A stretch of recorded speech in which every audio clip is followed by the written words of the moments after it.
Selangor, negeri yang paling urban, Bumiputranya boleh akses kepada macam-macam, ada 4 cawangan UiTM. Cuma MRSM yang tercantik adalah di Sabah, di Ranau.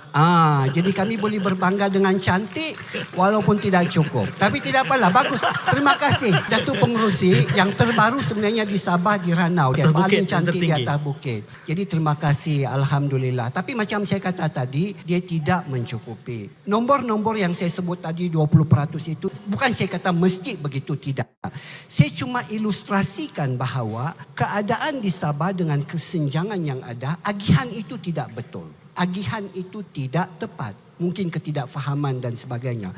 Sebab itulah kami cadang, bukan saya cadangkan ya, kami cadangkan resolusi utama, ada banyaklah strategi yang kecil tu. Resolusi utama di dalam kluster Sabah adalah untuk membolehkan diinstitusikan pemerkasaan Bumiputra Sabah itu yang dikuasa selia oleh kerajaan negeri. Maksud dia mesti berpaksi di sana. Bukan lagi berpaksi di sini. Tidak semestinya kita perlu ada agensi baru. Tapi kalau katalah kita ada sebanyak ini peruntukan untuk pemerkasaan Bumiputra. Berapa banyak untuk Sabah supaya tidak ada lagi persaingan. Bila diagih-agihkan itu akhirnya cara kita mengagihkan itu kita lupa tentang keadaan dan itu cabaran-cabaran yang ada di Sabah. Lock yang itu tu dan berikan kepada kerajaan negeri ataupun platform di sana sekretariat. Sebab dia ada banyak kebaikan. Kalau kita buat macam tu, kerajaan negeri pun sekarang ini dia ada banyak inisiatif untuk memperkasa Bumiputra. So kita kena segandingkan. Dan kerajaan negeri juga lebih memahami keadaan di sana kan. Saya pun risau sekarang ini sebab kita bagi ikan banyak, bagi pancing banyak kan. Kolam tidak pernah dibesarkan walaupun selama ini kami menjerit.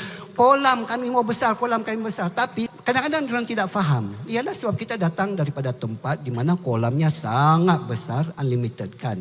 So, saya fikir ini adalah sangat penting. Dan yang amat berhormat Perdana Menteri, kenapa saya kata bahawa penginstitusian itu dan diberikan kepada Sabah, kenapa sangat penting? Sebab ada 2 sebab dia.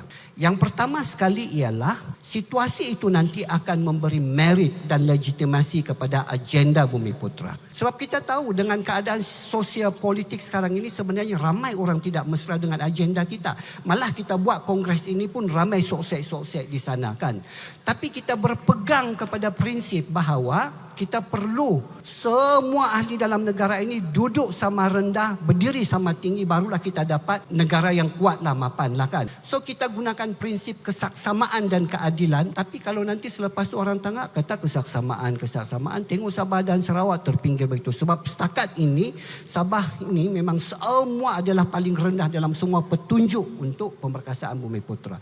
So itu yang pertama. Yang kedua adalah kita lihat kerangka ekonomi dalam kerajaan Madani itu sendiri, menaikkan lantai, menaikkan bumbung juga kan.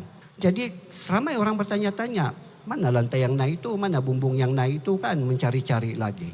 Jadi Sabah ini dengan Bumiputra 15% itu, lantai dia paling rendah. Kalau dapat diusahakan, lantai itu dinaikkan, it is easily visible. So orang nampak kan, selama 60 tahun legasi itu, benda itu dibiarkan, let's do that. So itu akan memberi juga merit kepada kerangka ekonomi Madani dan juga Kongres dan juga pemerkasaan Bumiputra in general. Okay, terima kasih.